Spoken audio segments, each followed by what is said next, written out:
un endemoniado, ciego y mudo, y le sanó. De tal manera que el ciego y mudo veía y hablaba. Y toda la gente estaba atónita y decía: ¿será este aquel hijo de David? Mas los fariseos, al oírlo, decían: este no echa fuera a los demonios, sino por Belcebú, príncipe de los demonios. Sabiendo Jesús los pensamientos de ellos, les dijo: todo reino dividido contra sí mismo es asolado, y toda ciudad o casa dividida contra sí misma no permanecerá. Y si Satanás echa fuera a Satanás, contra sí mismo está dividido. ¿Cómo pues permanecerá su reino? Y si yo echo fuera a los demonios por Belcebú, ¿por qué los echan vuestros hijos? Por tanto, ellos serán vuestros jueces. Pero si yo por el Espíritu de Dios echo fuera a los demonios, ciertamente ha llegado a vosotros el reino de Dios. Porque, ¿cómo puede alguno entrar en la casa del hombre fuerte y saquear sus bienes, si primero no le ata? Y entonces podrá saquear su casa. El que no es conmigo, contra mí es, y el que conmigo no recoge, desparrama. Cerramos nuestros ojos y oremos al Señor. Señor, vamos ante ti con reverencia, primero para pedirte que nos edifiques a través de esta palabra. Padre, permítenos ver tu elección soberana en la salvación. Jesús, te pedimos verte a ti en todo tu esplendor de autoridad y poder. Espíritu Santo, gracias también te damos porque has tocado nuestros corazones. Te pedimos que ilumines nuestras mentes para poder vivir y aprender sobre tu palabra. Te pedimos esto en el nombre del Padre, del Hijo y del Espíritu Santo. Amén. Amén. Tome asiento. Este texto está en una gran sección que nos muestra cómo Jesús es el ungido de Dios quien tiene toda la autoridad para desplegar el reino de los cielos. Previamente, nosotros ya la semana pasada ya vimos cómo Jesús es el siervo ungido, ¿cierto? Y Jesús mismo citaba Isaías 42 para decir que sobre él había descendido y sobre él reposaba el Espíritu Santo. Así que esto faculta a Jesús para realizar todo tipo de milagros. ¿Por qué? Porque Él es Dios mismo encarnado, llevando a cabo el reino de Dios, desplegándolo aquí en la tierra. El problema, hermanos, es que unas personas religiosas de la época osaron en que lo que hacía Jesús, osaron en decir que eso no lo hacía por el poder de Dios, sino que lo hacía por el poder del reino de las tinieblas. O sea, lo pasó de una posición a la antítesis, a todo lo contrario de lo que Jesús realmente era. Así que la respuesta que Jesús quiere responder es: ¿por quién yo echo fuera a los demonios? Y eso es lo que vamos a responder el día de hoy. Y vamos a ver cómo, respondiendo esta pregunta de Jesús, nosotros lo que podemos ahora ver es quién es Jesús y cómo es que su reino se despliega. Así que vamos allá, veamos cómo es que Jesús responde esto. Lo primero es que tenemos que ver que esta sanidad exige, sí o sí, demostrar que Jesús es la persona más autoritativa que ha pisado la tierra. O sea, sobre él está toda autoridad. Y como dije, ¿cierto? Jesús mismo viene de antes explicando que Él es el siervo ungido que había prometido Isaías, y ese siervo ungido en quien iba a reposar el Espíritu de Dios. ¿Se acuerdan cuando Jesús es bautizado? ¿Qué desciende sobre Él? Una paloma. ¿Y qué es lo que dice el Padre? Desde los cielos dice: Él es mi Hijo amado en quien me complazco. La misma profecía de Isaías cumpliéndose en nuestro Señor Jesús. En los versículos previos nosotros podemos ver eso. Así que en esta sección nosotros vemos que comienza al tiro. Dice entonces, uniendo lo anterior con esto, ¿cierto? ¿Qué sucedió? Había un endemoniado que estaba ciego y estaba mudo. De tal manera, dice la Escritura en el 22, que ese ciego no veía ni hablaba, ¿cierto? Y aparte de estar endemoniado. Así que esa persona, frente a Jesús, recibe sanidad. Esto, hermanos, lo que provoca es que estas personas, como decía nuestro pastor Miguel, en vez de decir: ¡wow!, estamos atónitos, y podemos ver que toda esta señal dice que tú eres Dios. ¿Qué hicieron estas personas? Dijeron: no. Él, si está haciendo eso, es porque el reino de las tinieblas está con él, y si él está sanando, es porque el diablo está sanando a través de él. Le dio la autoridad del diablo. Él no puede ser Dios, él no puede venir aquí a sanar. Así que vamos a ver en esta primera parte cómo Jesús responde a eso con argumentos lógicos para derribar todo este argumento falso de los fariseos. Pero antes, hermanos, quiero decir algo. Y quiero afirmar algo porque creo que es necesario decirlo en este tiempo. Quizás no es una pelea muy del pueblo de Dios, pero sí se está dando desde hace más o menos 200 años atrás. Desde Alemania surgió una escuela, y esa escuela decía de que los hechos milagrosos de la Biblia realmente no son milagrosos. El mar no se abrió, Jesús no nació de una virgen, Jesús no resucitó. Por lo tanto, esas personas lo que hacen es despreciar la fe cristiana. Nosotros creemos en un Dios que obra por medio de medios naturales, que utiliza la naturaleza para llevar a cabo sus planes, pero también que está por sobre todo lo creado. Si Él quiere obrar milagrosamente, lo puede hacer. Estas personas postulaban que en realidad lo que estaba sucediendo en este texto no era que esta persona estaba endemoniada, sino que estaba enferma. ¿Sí? Es muy probable que haya emitido ruidos que no se podían entender, entonces estas personas dijeron, no estaba endemoniado. Esta persona simplemente estaba enferma. Pero si nosotros vamos al mismo texto, podemos entender de que la misma Biblia, que es veraz y que no se equivoca, afirma de que esa persona estaba endemoniada. Versículo 22, ¿cierto? Le llevaron un endemoniado. Versículo 24, decían los fariseos, este no echa fuera a los demonios, sino por Belcebú. Versículo 27, y si yo echo fuera a los demonios por Belcebú, dice Jesús, ¿cierto? Haciendo la pregunta. Y el 28 dice, pero si yo por el Espíritu de Dios echo fuera a los demonios. O sea, el texto completo afirma de que esa persona estaba endemoniada. Nosotros no podemos decir, no, es que estaba enfermo. Y ellos quizás pensaron que estaba endemoniado. No, hermanos. Nuestro Señor Jesús, de su misma boca, dice que Él estaba echando fuera demonios. Así que primero quiero afirmar eso. ¿Por qué? Porque usted se va a encontrar a personas por redes sociales diciendo estas mentiras. Quiero decir que una de las personas que promulga esta teología que se llama liberal es un cómico de las redes sociales, y usted lo ha escuchado como Pastor Rocha. Ellos creen cosas como estas. Uno se ríe muchas veces de sus chistes, pero hermanos, la teología que hay detrás no es para nada graciosa. Ellos desacreditan muchas cosas de las Escrituras. Por lo tanto, quiero que ustedes tengan ojo siempre con estas cosas. Es lo primero que quiero decir, simplemente como modo de advertencia. Ahora vamos al razonamiento lógico de nuestro Señor. Ellos decían, Jesús no está echando fuera los demonios por el poder del Espíritu Santo, y Él lo está echando por fuera, o sea, por el poder de Belcebú. Así que Jesús desprende dos argumentos para contrarrestar eso, y el tercero que Él emplea es para demostrar quién es Él. Vamos con los primeros dos. Lo primero que Jesús les dice es que un reino no puede ser dividido por el mismo reino. Aquí lo que Jesús está demostrando es que en ese tiempo los amos tenían ciertos fundos.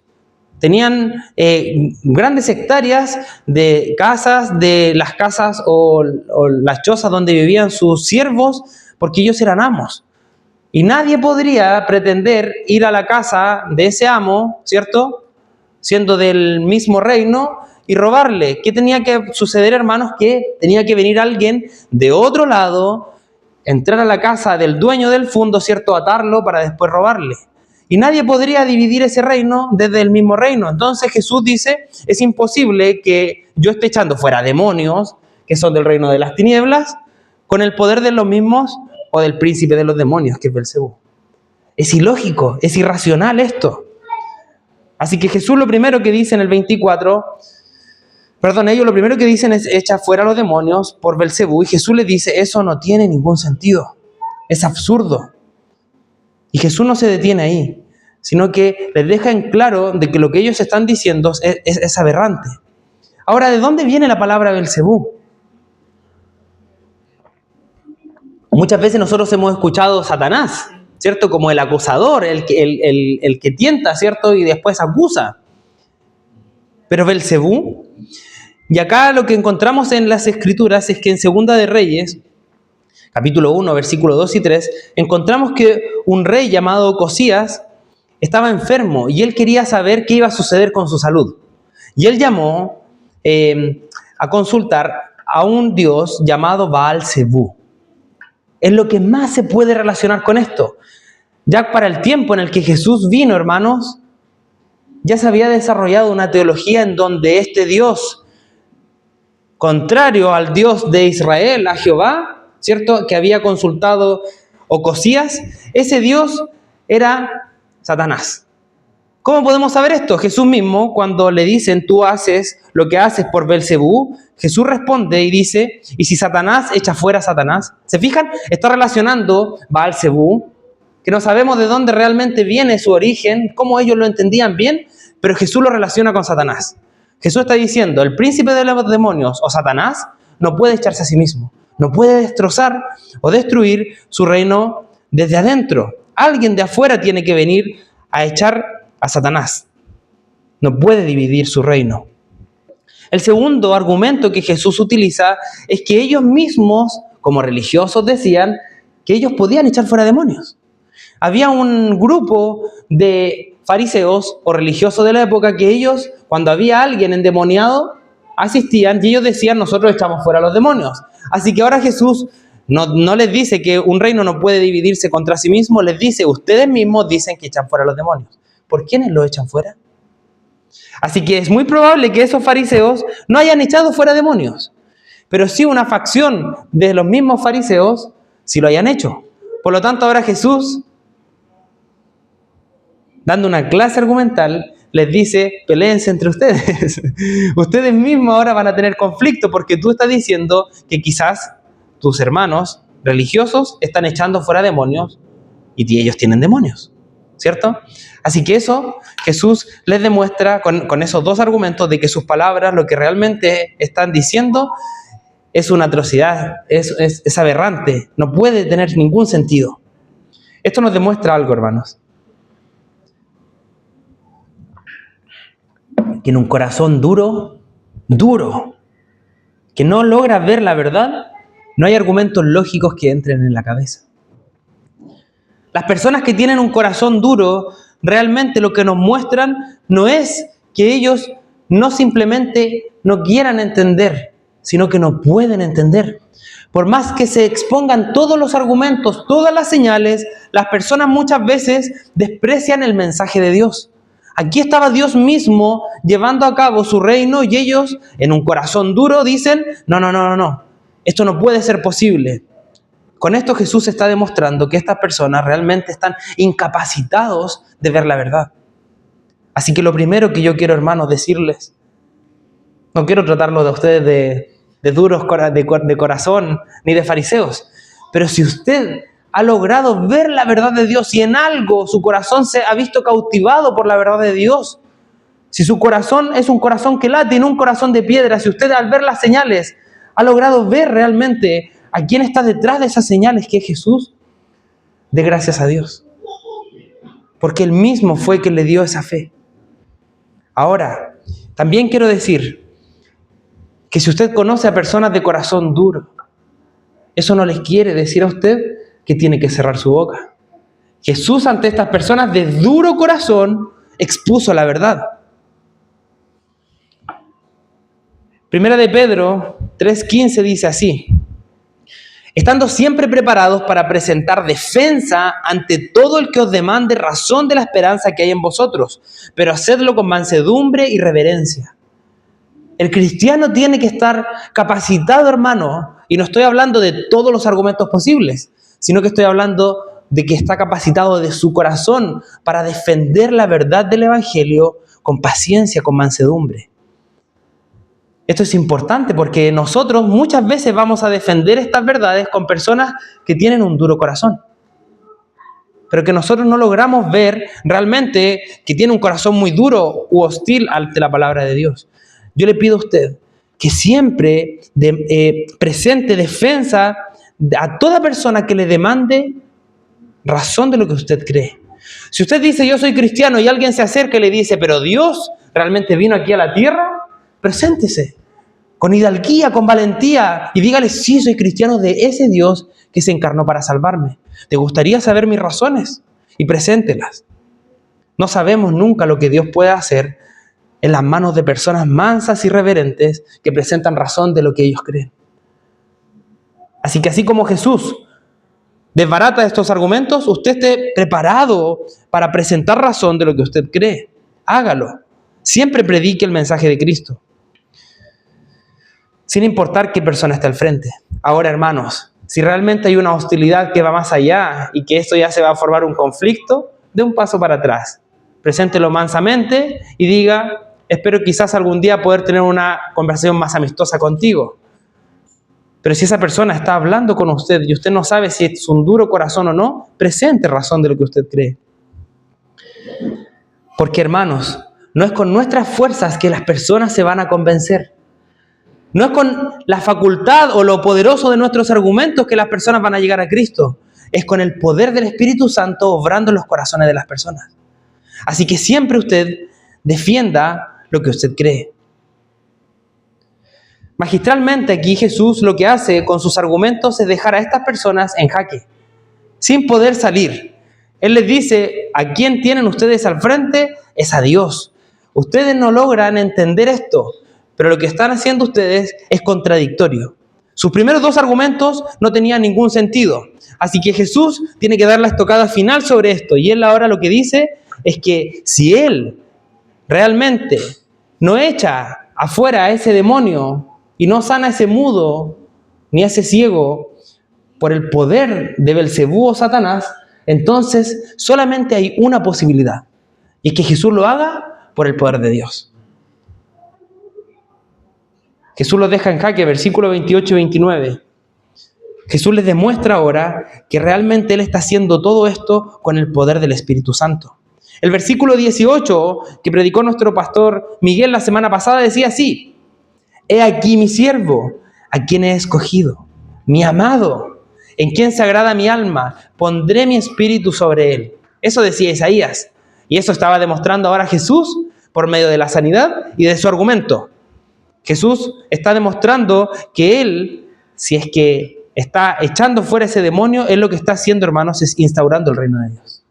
Por eso que Él dice: si yo echo fuera a los demonios por el poder del Espíritu Santo, entonces el reino de Dios ha llegado a vosotros. Jesús pasa de defenderse de este ataque argumental a decirle a estas personas: el reino de Dios llegó y está entre ustedes. ¿Se fijan? Jesús ahora está atacando con su argumento y está demostrando que el reino de Dios se está instalando. Déjeme mostrarle cómo es que el reino de Dios se estaba instalando.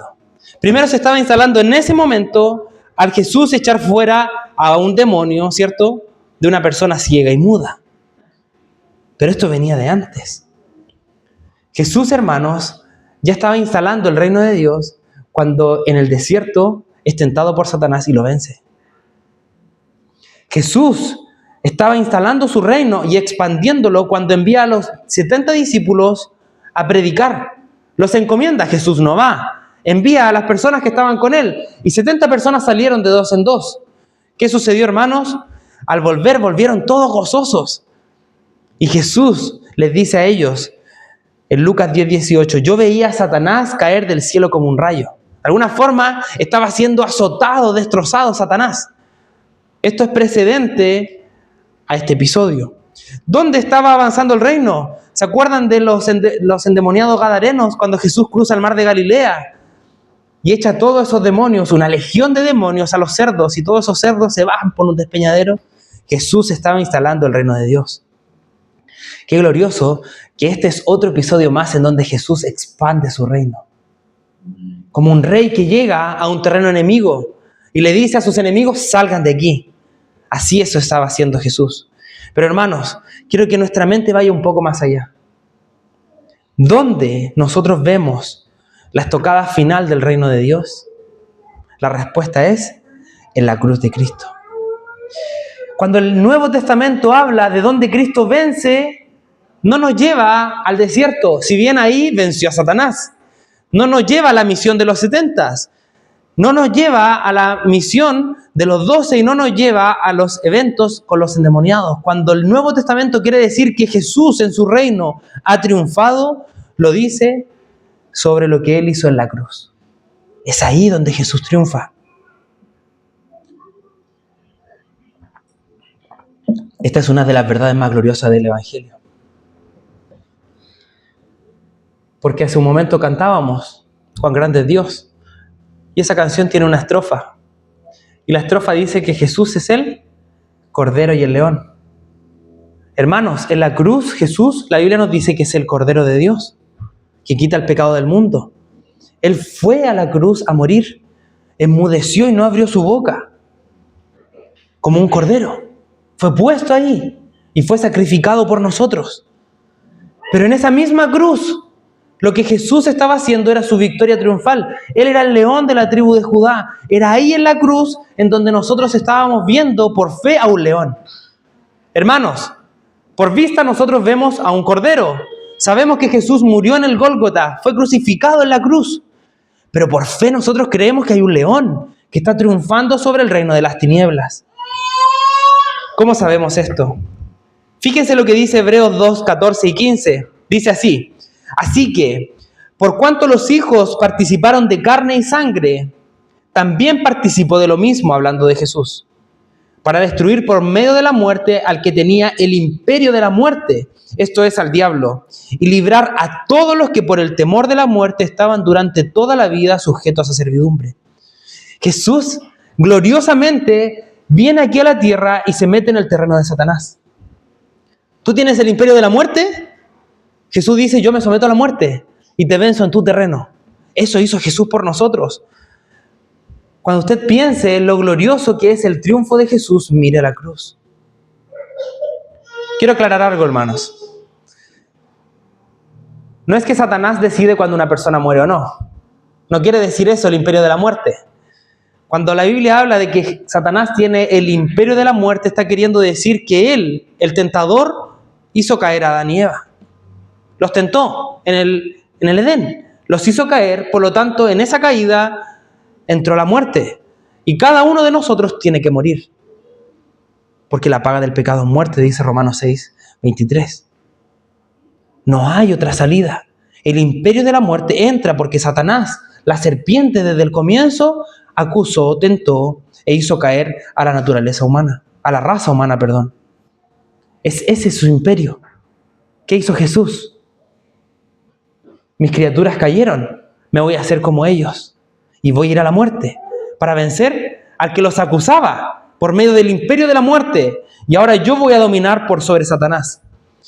Hermanos, esto, por más que usted lo quiera ver grande, un endemoniado, mudo y ciego, no es nada comparado con lo que sucedió en la cruz. Es una pequeña demostración del poder de Cristo, porque sobre la cruz Jesús realmente se pone en el lugar de quienes estaban sujetos a servidumbre al imperio de la muerte, y Él los rescata. No es el único lugar del Nuevo Testamento que dice esto. Y vamos a ver cómo es que Jesús realmente obra en la cruz, hermanos. El versículo siguiente, el 29, dice: porque ¿cómo puede alguno, Jesús dando sus razones para demostrar que Él realmente es Dios, cómo puede alguno entrar en la casa de un hombre fuerte y saquear sus bienes si primero no le ata? Y entonces podrá saquear toda su casa. Hermanos, hay un entendimiento que tenemos aquí y que de mi boca va a escuchar siempre sobre Apocalipsis 20. Apocalipsis 20 nos habla de un reino milenario. Y yo estoy consciente que hay algunos cristianos que dicen que ese reino de 1000 años son 1000 años literales que van a suceder en un tiempo futuro. Yo creo que estamos en ese tiempo de 1000 años. No literales, sino que son 1000 años que comprenden de la primera a la segunda venida de Cristo. ¿Qué dice Apocalipsis 20 y que a nosotros nos lleva a predicar esto sobre este pasaje? Dice así: vi un ángel que descendía del cielo con llave del abismo. Recuerde que Apocalipsis es el lenguaje figurado, pero usted va a entenderlo, porque es simple, mire. Dice que vio del cielo un ángel que descendía con una llave y una gran cadena en la mano, y prendió al dragón, la serpiente antigua, que es el diablo y Satanás, y lo ató por 1000 años, y lo arrojó al abismo y lo encerró, y puso su sello sobre él, para que no engañase más a las naciones. ¿Qué hacía el diablo antes de que viniera Jesús? Engañaba a las naciones. Había una nación que de forma irreverente y pecadora se alejaba y se acercaba a Dios, que era la nación de Israel. Pero todas las otras naciones, ¿qué hacían, hermanos? Estaban perdidas y sin Cristo. Cuando vino Cristo, ¿qué hizo? Al que engañaba a las naciones, al diablo, lo encadenó. Podríamos llamar como un perro. Usted ha visto a un perro furioso, un Rottweiler, imagínese. Y ese perro puede hacer lo que él quiera. Ese perro va a seguir teniendo autoridad. Pero si yo le pongo una cadena y lo ato, ¿hasta dónde va a llegar ese perro? Hasta el punto que la cadena le permita. Y Cristo ató al diablo, a la serpiente antigua, para que no engañase a más a las naciones. ¿Dónde hizo eso Cristo, hermanos? Lo hizo en la cruz. Fíjense lo que dice Colosenses 2, 13 y 15. Y a vosotros, estando muertos en pecados y en la incircuncisión de vuestra carne, os dio vida juntamente con Él, perdonándonos todos los pecados, anulando el acta de los decretos que había contra nosotros, que nos era contraria, quitándola del medio y clavándola en la cruz. Había un acta en contra de todas las naciones. Estaban sin Dios. ¿Qué hizo Jesús? Tomó esa acta, la quitó y la clavó en la cruz. ¿Se fija, hermanos? ¿Qué más sigue diciendo Colosenses 2? Y despojando a los principados y a las potestades, los exhibió públicamente, triunfando sobre ellos en la cruz. En la cruz está la victoria que Jesús da. En la cruz, hermanos, de los dos pueblos que eran separados, los judíos y los gentiles, Cristo en la cruz rompió esa barrera y de los dos pueblos hizo uno. Si el Evangelio ha llegado acá, hermanos, si cruzó el océano, si el Evangelio llegó a América, y si llegó a Chile, y si nosotros creímos, es porque Él en la cruz de los dos pueblos hizo uno. Ató al diablo. Le dijo, tú ya no engañas más a las naciones. Y ahora el Evangelio va a las naciones. Y personas como usted y como yo creemos. Esa es la victoria de Cristo. ¡Qué glorioso! Esto es demasiado glorioso, hermano. Quiero que usted y yo pensemos un momento en cómo Jesús estaba demostrando su victoria en ese momento y cómo la demuestra hoy. Cuando alguien piensa en un endemoniado, piensa en algo terrible, ¿cierto? Y si está mudo y ciego, hermano, esto es tremendo, ¿cierto? ¿Qué pensaría usted de esa persona? ¿En qué miseria se encuentra? Hermanos, cuando alguien piensa en alguien que está ciego y está mudo, ¿uno qué siente de aquella persona? Compasión, tristeza. ¿Por qué? Porque esa persona está en una miseria física. Y usted puede decir, pero David, ¿por qué te refieres? Sí, hermano, porque tiene tantas limitaciones para desenvolverse en este mundo que uno siente compasión. ¿Y qué tal si está endemoniado? O sea, en lo físico está limitado, en lo espiritual está limitado. Esta persona estaba jodido por todos lados, hermano. No había nada que a él le diera esperanza, hasta que llegó nuestro Señor. Y lo que hizo con él fue salvarlo. Pero tengo una pregunta. ¿Qué te hace a ti, hermano? ¿Qué te hace a ti, hermano, distinto a este endemoniado? ¿Tú crees que tu condición era mucho mejor? ¿Tú crees que porque tenías vista y podías hablar, tu condición era mucho mejor? No. No era mucho mejor. Tu condición era igual, sin Dios. Por eso que era necesario que nuestro Cristo descendiera, habitara entre nosotros y muriera en la cruz, clavando el acta que estaba contra nosotros, anulándola. Porque tu condición no era distinta a la de ese endemoniado. ¿Por qué no era distinta? Porque la influencia del imperio de la muerte estaba presente en tu vida. Satanás te tentaba, te hacía caer, te enrostraba su victoria sobre ti. Y lo hacía constantemente. Sobre ti estaba la culpa del pecado. Y tú ibas a ir al juicio eterno, al juicio divino, al juicio final, sin nadie que te defendiera. ¿Qué diferente hay entre un endemoniado que puede sufrir un par de años en su vida contra alguien como nosotros, que íbamos a sufrir igual por toda la eternidad? Hermanos, ninguna diferencia. Pero Dios tuvo misericordia de ese endemoniado y de ti. ¿Logras ver su misericordia? Porque tu condición no era mucho mejor. Cuando Efesios 2 habla de cómo éramos nosotros antes, dice que éramos muertos. Estábamos muertos en nuestros delitos y pecados. Pero Dios, que nos amó, nos salvó. No por gracia, o sea, por gracia, no por obras. Para que ninguno de nosotros se gloríe. No había nada distinto en nosotros versus ese endemoniado. Y Cristo quiso salvarnos. Cristo vino y nos liberó. soltó las cadenas que nos ataban y nos salvó no por nuestras obras, sino por su infinita gracia. Ahora esa obra requiere una respuesta. Y pasemos al punto final. Ya vimos, ¿cierto?, qué argumento falaz ocupaban esos fariseos. Cómo Jesús responde y deposita toda la mirada en Él, en su autoridad.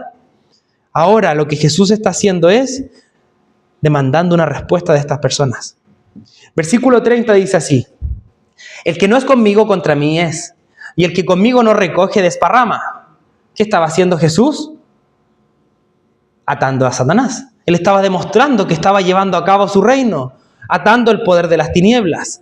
Así que ahora Jesús lo que está diciendo es que su mensaje y su reino exige no ser neutral. Nadie podría decir, ha llegado el reino de Dios y me voy a quedar aquí mirándolo. No quiero ser ni de Dios ni de las tinieblas. No, eso es imposible.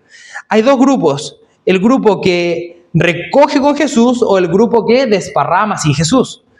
Existe el grupo que está con Jesús y el grupo que está sin Jesús. Pero esa visión tan simplista, yo sé que son las palabras de Jesús, y no quiero decir que sus palabras son simplistas, sino que la visión que a veces uno tiene de eso es muy simple.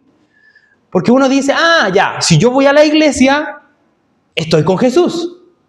Si no voy a la iglesia, estoy sin Jesús. Por lo tanto, si voy a la iglesia, recojo, ¿cierto?, con Él. Y si no voy, desparramo. Hermanos, nada más equivocado de la realidad. El estar con Jesús, el estar en Jesús, a nosotros nos hace abrazar su sacrificio y estar pegado a Él, unido a Él por medio del Espíritu. ¿Cómo sabemos esto? Porque lo externo no es lo que define en dónde estamos.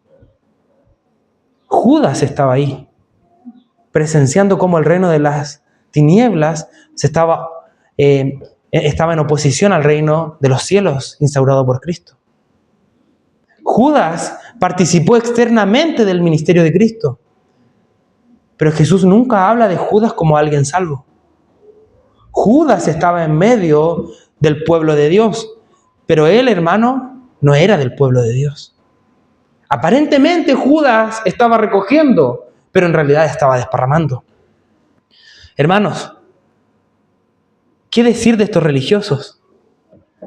Uno pensaría que alguien que conoce, en este caso las escrituras del Antiguo Testamento, cuando llegue el Mesías, ¿qué van a hacer esas personas?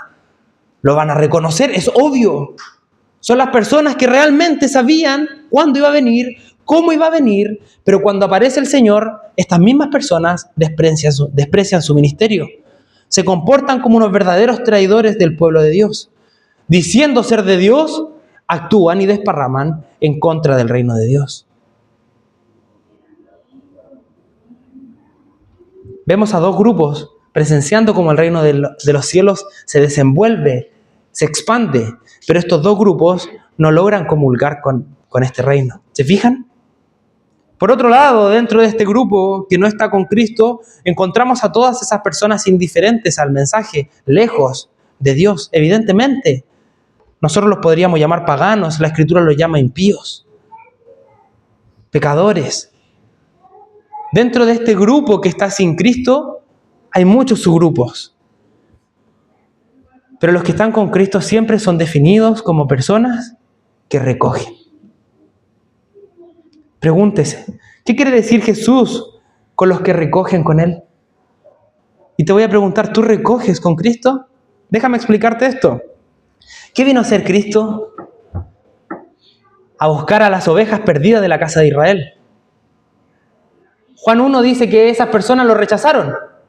Pero todo el que cree que Jesús es el Cristo, ¿qué hizo Dios?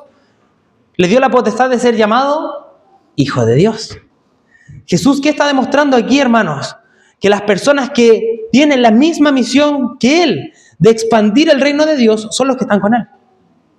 Es inconcebible que un cristiano que dice, yo abrazo la fe en Cristo, Él me salvó, no recoja con Jesús. La demostración, o una de las demostraciones de que nosotros estamos con Jesús, es que recogemos con Jesús. Vamos a buscar esas almas perdidas. Vamos a buscar a esas ovejas, hermano, y no las desparramamos, que era lo que hacían los fariseos.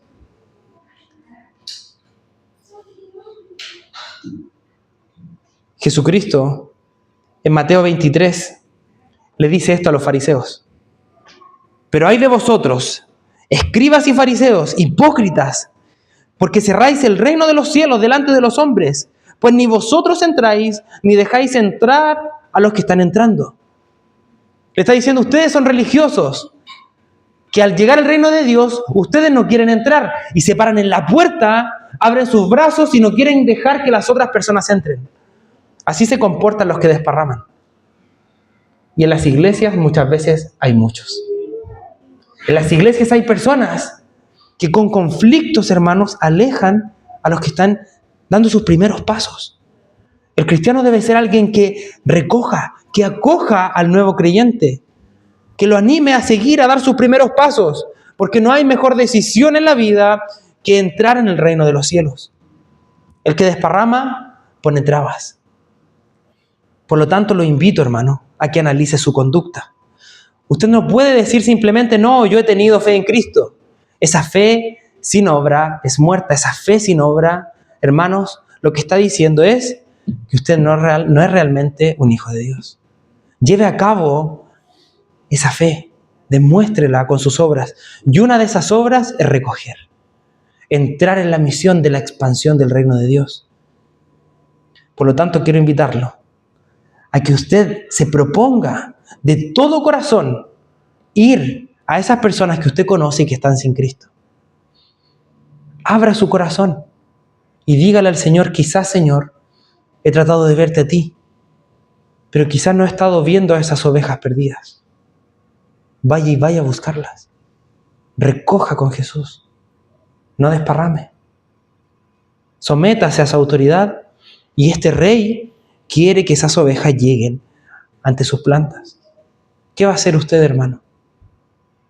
Prepárese, prepare su corazón, prepárese en oración para ir a hablarle a esas personas.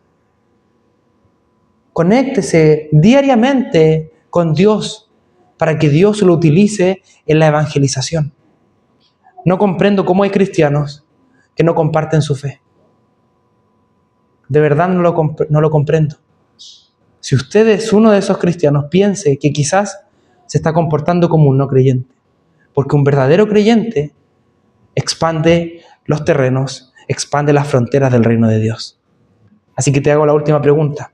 ¿Cuál será tu disposición con el mensaje de salvación? ¿Cuál será tu disposición con la expansión del reino?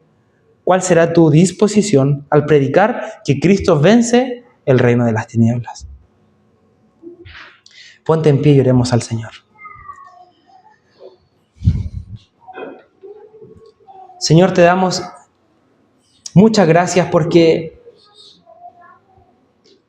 no éramos muy diferentes a este endemoniado, ciego y mudo.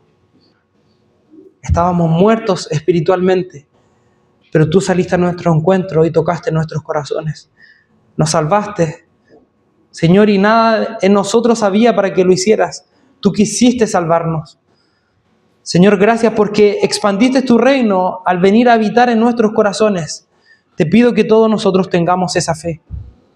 No permitas que nadie de aquí se pierda, Señor. Sálvanos a cada uno. Haznos pertenecer a tu reino. Señor, y perteneciendo a tu reino, permítenos, junto contigo y en el poder de tu Espíritu Santo, recoger, ir a buscar a esas ovejas que están perdidas. Nunca, Señor, permitas que en esta iglesia lo que se produzca es un desparramo. Señor, nunca permitas que nosotros pongamos trabas para que las personas realmente te conozcan. Amonéstanos si es esa la disposición. Permítenos vivir en tu propósito y en tu misión, expandiendo el reino de Dios y ahuyentando el reino de las tinieblas. Te pedimos esto en el nombre del Padre, del Hijo y del Espíritu Santo. Amén.